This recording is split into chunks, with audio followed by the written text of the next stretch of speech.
Delimitation ಆಗಬೇಕಲ್ಲ, ಇದೇನು ಹೊಸ್ದಾಗಿರೋದಲ್ವಲ್ಲ. 4ನೇ ಬಾರಿನೋ 5ನೇ ಬಾರಿನೋ ಈಗಾಗಲೇ ಆಗಿದೆ ಡಿಲಿಮಿಟೇಷನ್. 2002ರಲ್ಲಿ ಆದಂಥದ್ದು, ಈಗ ಮತ್ತೆ ಮಾಡಲೇಬೇಕಲ್ಲ. ಡಿಲಿಮಿಟೇಷನ್ದು ಇವತ್ತು ಪಾರ್ಲಿಮೆಂಟ್ನಲ್ಲಿ ಇಟ್ಟು ಅಪ್ರೂವಲ್ ತಗೋಬೇಕಲ್ಲ. ಡಿಲಿಮಿಟೇಷನ್ನಲ್ಲಿ ಇರ್ತಕ್ಕಂಥದ್ದು ಒಬ್ಬರು ರಿಟೈರ್ಡ್ ಜಡ್ಜ್ನೇ ಆಗ್ತಾರೆ ಅದಕ್ಕೆ, ಕಮಿಷನ್ ಚೇರ್ಮನ್ ಆಗಿ.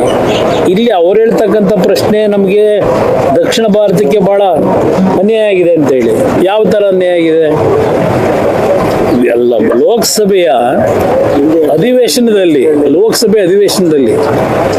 ಗೃಹ ಸಚಿವರು ಯಾವ ರಾಜ್ಯಕ್ಕೆ ಎಷ್ಟೆಷ್ಟು ಪ್ರಮಾಣದಲ್ಲಿ ಏರಿಕೆ ಆಗ್ತದೆ ಸ್ಥಾನ ಕಮಿಟ್ ಆದರು.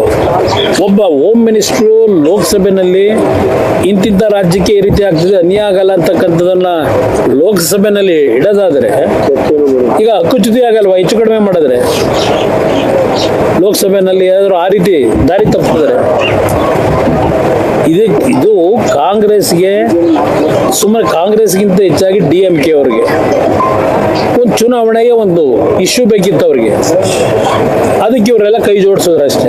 ಇವತ್ತು ಕರ್ನಾಟಕಕ್ಕೆ 28 ಸ್ಥಾನ ಇದ್ದಿದ್ದು 42 ಸ್ಥಾನ ಆಗ್ತದೆ ಅಂತಕ್ಕಂಥ ಹೇಳ್ತಾರೆ. ಈಗ 2001ರ ಜಾತಿ ಗಣತಿ ತಗೊಂಡಾಗ ನಿಮಗೆ 42 ಸ್ಥಾನ ಸಿಗುತ್ತೆ.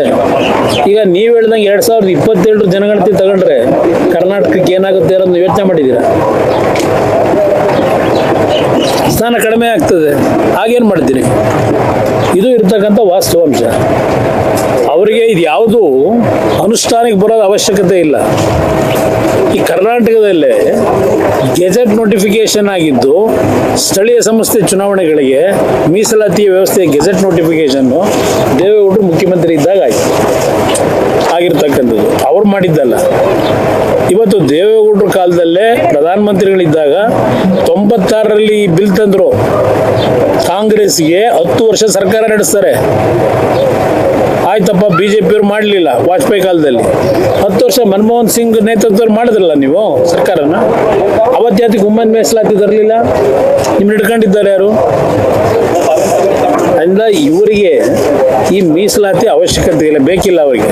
ಅದಕ್ಕೆ ದಿನಕ್ಕೊಂದೊಂದು ಸಬೂಬು ಹೇಳ್ತಾರೆ ಅಷ್ಟೇ.